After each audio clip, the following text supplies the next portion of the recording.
Барын үсэн малгай. Зохиолыг бичиж зургийг зурсан Хүн Ён Уу. Бүрий хэвлэлийн газар. Эрт урдын тэгэн цагт нэгэн өвгөн аж төрөн амьдардаг байжээ. Гэрт нь хүүхдээс олол байх тул амрах завгүй тахлын идэ будааг сэтгэлэн шингэн засдаг байлаа. Тэр нэгэн өдрөөс хойш тахил засах бүрт сонин зүйл тохиолдох болжээ. Тахлын ширээний идэ байнга багасж, дахил дуусах үед бараг бүгд алга болж байлаа.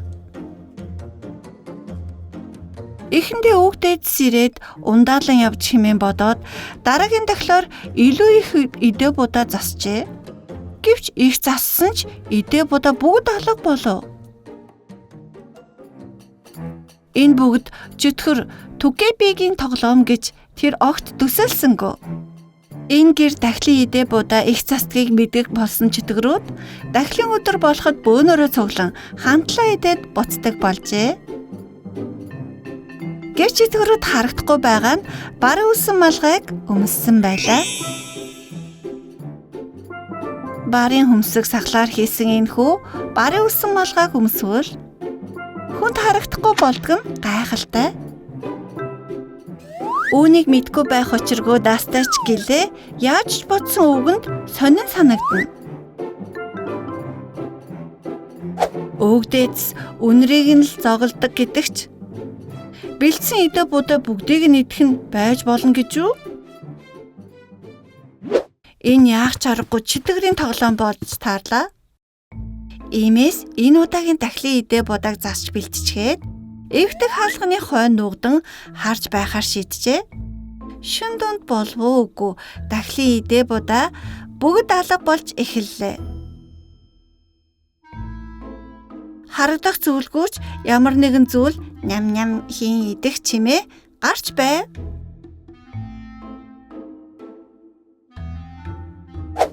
Хөөе зөлгнүүд!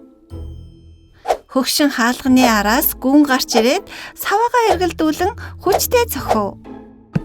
Чөтгөрүүд зочин тал тийш зугцсан ч нэгэн чөтгөр саваан цохиулан өмсөн малгай нь сугаран унлаа. Малгай нь тайлагдсан тул би энэ бүхлээрээ ил гарчээ. Та нарын хийсэн хэрэг байх нэ? Гайхсан чөтгөр балгаагаа авах завдалгүй намайг авраарай гэсээр зогтжээ.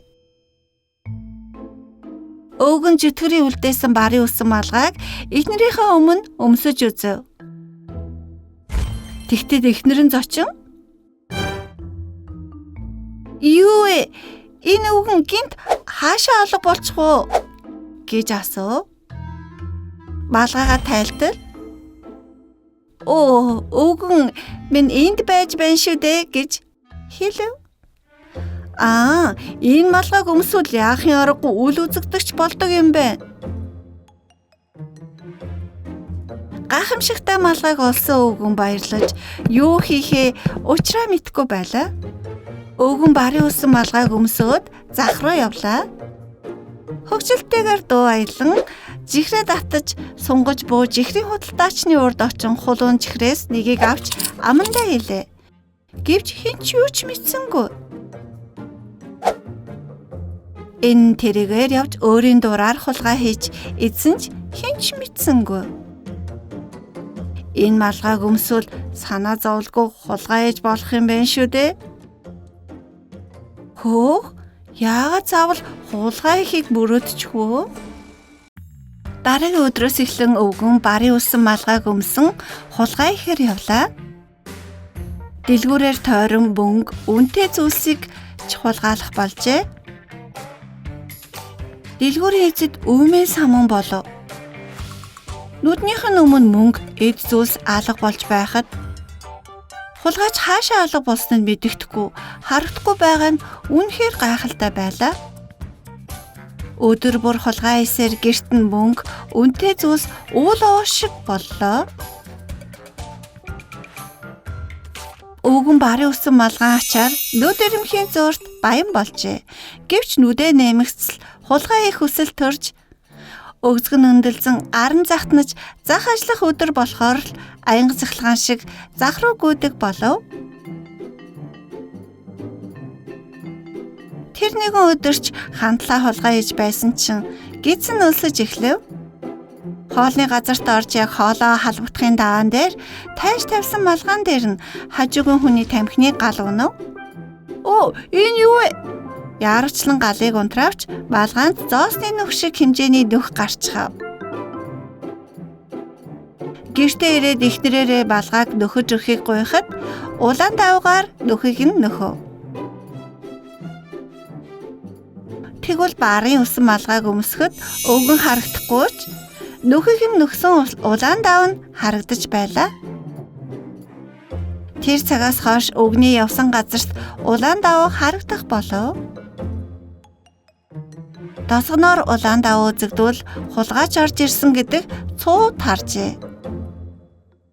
Өвгөн үнийг мэдээгүй байлаа. Нэгэн өдөр хуучин шигэ хулгай ихээр нэг дэлгүүрт ортол.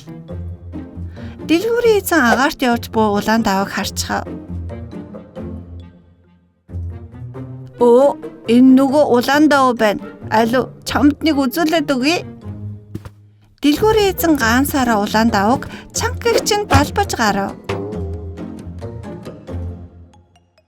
Барын усан малгай тайлагдаж өвгөн бүрэн харагдав. Чимүү залг ингэж баригддаг ажээ. Өвгөн нэвширтэл зодолон тосгоноос хөөгдөжээ. Дэлгүүрийн эзэн барын усан малгайгч шатааж архижээ. Оо, харамсалтай гэж үү? Үгүй ээ, сайн болсон хэрэг. Барын усан малгай биш харин шунал хөслийн малгай байж шүү дээ.